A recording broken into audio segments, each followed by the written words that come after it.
Hi, I'm Craig with ApplianceVideo.com. Today, we will be taking a look at the door switch on this Whirlpool electric dryer.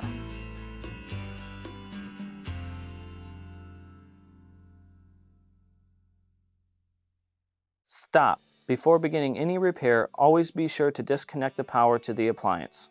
It is also recommended to test the outlet for the proper voltage.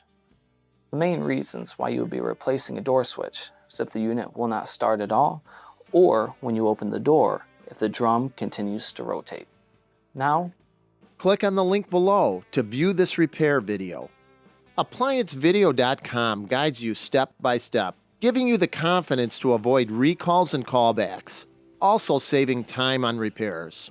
Whether you're up against an uncommon repair or the latest appliance on the market, our videos have been created with you in mind.